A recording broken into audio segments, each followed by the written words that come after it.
அன்புள்ள சிம்ம ராசி அன்பர்களே வணக்கம். இந்த வார ராசி பலன். சிம்ம ராசி அன்பர்களுக்கு ராசியில் கேது, 7ஆம் இடத்தில் ராகு புதன், அஷ்டமத்தில் சூரியன், ராசிநாதன் சூரியன், சனி செவ்வாய் சேர்க்கை, 9இல் சுக்கிரன், லாபஸ்தானத்தில் குரு பகவான் இருக்கிறார்.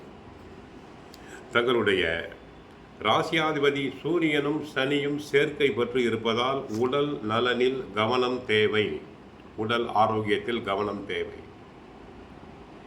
சிறு உடல் உபாதை என்றாலும் உடனே மருத்துவரை சென்று சந்திப்பது நல்லது. உணவு விஷயத்தில் கட்டுப்பாடு தேவை. தேவையில்லாமல் வெளி இடங்களில் உண்பதை தவிர்த்தல் வேண்டும்.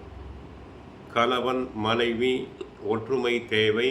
தேவையில்லாத வார்த்தைகளை பயன்படுத்துதல் கூடாது.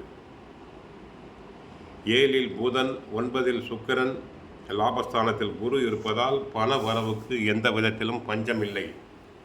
வரவு ஒரு பக்கம் வந்தால் கூட திட்டமிட்டு தாங்கள் செயல்படுதல் வேண்டும். அஷ்டமத்து சனி என்பதால் இதுவும் ஒரு மறுபிறவிதான். உடல் நலனில் கவனம் தேவை. வண்டி வாகனத்தில் செல்லும் போது கவனம் தேவை. மிக கவனமாக இருத்தல் வேண்டும். தடைப்பட்ட காரியங்கள் முயற்சிக்கு பிறகு வெற்றி பெறும். வேலையாட்களை தாங்கள் அனுசரித்து செல்ல வேண்டும். தேவையில்லாத நெருக்கடிகளை குறைத்தல் வேண்டும். பிறரிடம் பேசுகின்ற போது உஷ்ண வார்த்தைகள் வெளிப்படும். பொறுமை தேவை.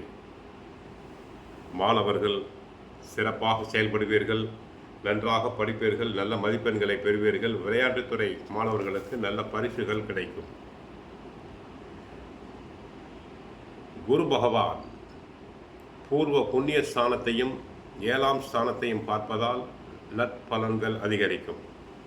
உத்தியோகத்தில் நீங்கள் நினைத்த இட மாற்றம் தங்களுக்கு உண்டாகும். பிள்ளைகளின் நலன் கருதி எடுத்த முயற்சி வெற்றி பெறும்.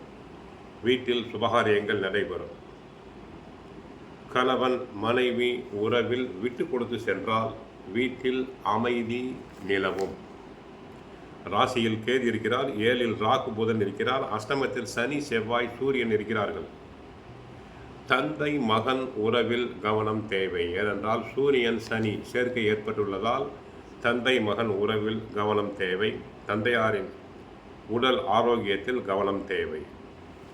அடிக்கடி வெளியூர் பயணம் செல்ல நேரிடலாம். அலைச்சல் உண்டாகும்.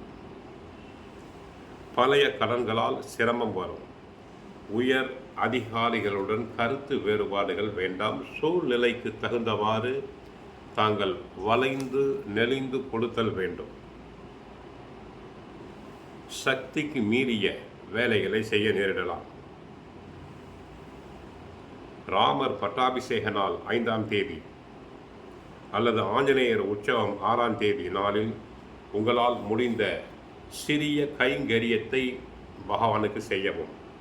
கஷ்டங்கள் அனைத்தும் விலகும். தற்சமயம் அஷ்டமத்து சனி கவனத்தில் கொள்ள வேண்டும். அஷ்டமத்து சனி என்பது ஆயுள் ஸ்தான சனி. ஆகவே பரிகாரமாக தினமும் பகவத்கீதை சுந்தரகாண்டம் படியுங்கள். நன்மைகள் நடைபெறும். தினமும் ஹரே கிருஷ்ணா என்ற மந்திரத்தை ஹரே கிருஷ்ணா கிருஷ்ண கிருஷ்ண ஹரே ஹரே, ஹரே ராம ராம ராம ஹரே ஹரே என்ற மந்திரத்தை 108 முறை காலை மாலை சொல்லுங்கள். அனைத்து பிரச்சனைகளிலும் சகல வெற்றி பெறுவீர்கள். வாழ்க மலமுடன். ஹரே கிருஷ்ணா.